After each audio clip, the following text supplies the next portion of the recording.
What's going on, guys? It's Jammy here. In this video I'm going to show you how to get a gold Dragon Trail Seaside, the final challenge of the driving school on Gran Turismo. I made a video a couple of weeks back showing basically a lap of me completing the gold, and a few people have asked for it. They've asked for just some pointers as I'm going round, so I'll get straight into it, do a lap where I just say out what I'm thinking and what I'm doing in the car, and let's see how we get on. Basically the key with this track is to really keep it smooth and carry your momentum through the faster stuff.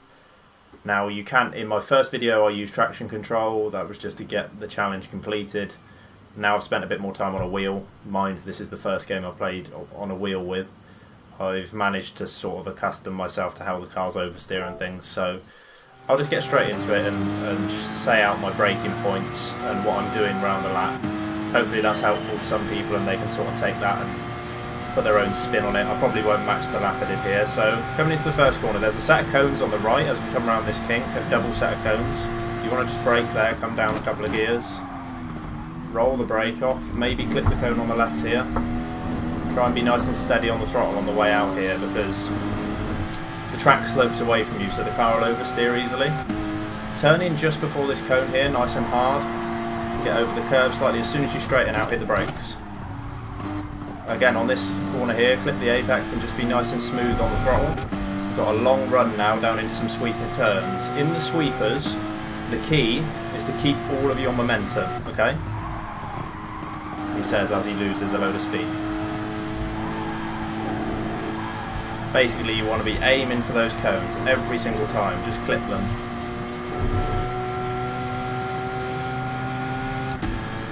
Now there's a black line in the track just down here, you can see it where all the brake marks are. Come down a few gears, tip it in nice and steadily, roll the throttle on, get it pointing in the right direction. Now you'll notice as I come through this chicane, on the outside of the track when we come out, there's a curve. I'm going to lift when I get to that curve, just here. Get yourself set up, don't do that, that's not ideal. Basically get yourself set up, pointing in the right direction. When you're comfortable, roll the power back on again. That was a really bad example, sorry. Again, markers here, the cones. I come down in second, roll it off. Later apex than the cone gives you. Short shift up into third. You want to hit that last corner later. You want to be apexing later than the cone suggests. Just to minimise the wheel spin that you get. So there's a 47.8 with a bit of a hairy moment in the chicane, which is all good fun, but basically you want to turn the cones on in the settings. So in your driving options, I think it is, there's a setting to have the cone markers on.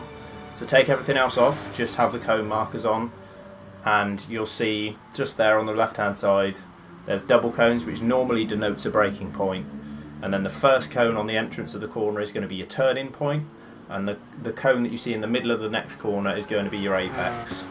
So you will see those repeatedly if you turn that on. So I hope this was helpful in some way. If you want a more detailed one, I can save a replay and then run through it and pause the video and tell you what I'm doing in exact spots. I may do some more videos in various GT cars. I'm quite enjoying driving the Mustang in the daily races at the moment, so we'll see how that goes. And if you need another video, like I said, just feel free to leave a comment and I'll make whatever you need in terms of tutorials, even if it's a different challenge on driving school. So thank you for watching, and I'll see you in the next one.